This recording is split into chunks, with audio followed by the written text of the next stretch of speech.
बाल गिरला खातिर योग। रोज करीब 100 बाल गिरल सामान्य बा, लेकिन एकरा से ज्यादा बाल के झड़ल मानल जाला। तनाव बढ़ल, हार्मोनल असंतुलन अवूरी बाकी कारक के चलते आजकल बाल झड़ल एगो आम चिंता के विषय बा।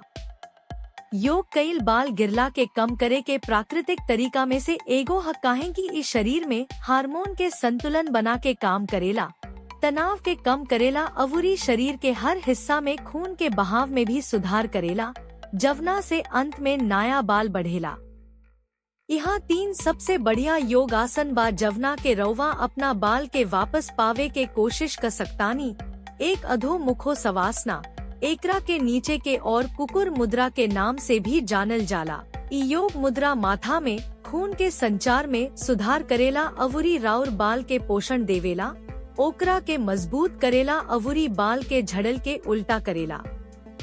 अधो मुखो सवासना कैसे कईल जाला? अंग सीधा करके खड़ा कुकुर के स्थिति से शुरू करी।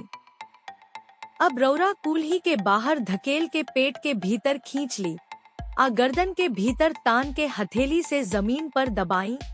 कुछ सांस ले यह स्थिति में रही।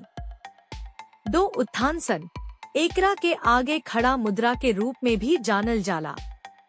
एकरा अलावे इ माथा अवूरी पूरा शरीर में खून के संचार बढ़ावेला, जवना से बाल के नया बने के बढ़ावा मिलेला। उत्थानसन कैसे कईल जाला? गोड़ के कुछ इंच के अंतर से खड़ा होके पहाड़ी मुद्रा में हाथ ऊपर के ओर तान दी। रीढ़ के हड्डी के खिंचाव करत घड़ी सांस ली, आ शरीर के ऊपरी हिस्सा के आगे मोड़ के हाथ से जमीन के छुवे के कोशिश करत घड़ी सांस छोड़ी। कुछ सांस ले है स्थिति में रही। 3 कपालभाति, बाल बढ़े खातिर एकरा के सबसे बढ़िया योग मुद्रा मानल जाला।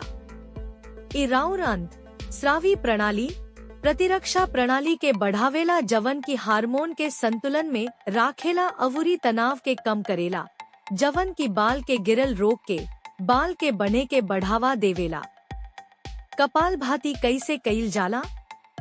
आरामदायक स्थिति में बैठ के पेट पर हाथ राखी, नाक से गहरा सांस लेवे शुरू करी, अवूरी ओकरा बाद पेट के मांसपेशी के सिकुड़ के सांस छोड़ी।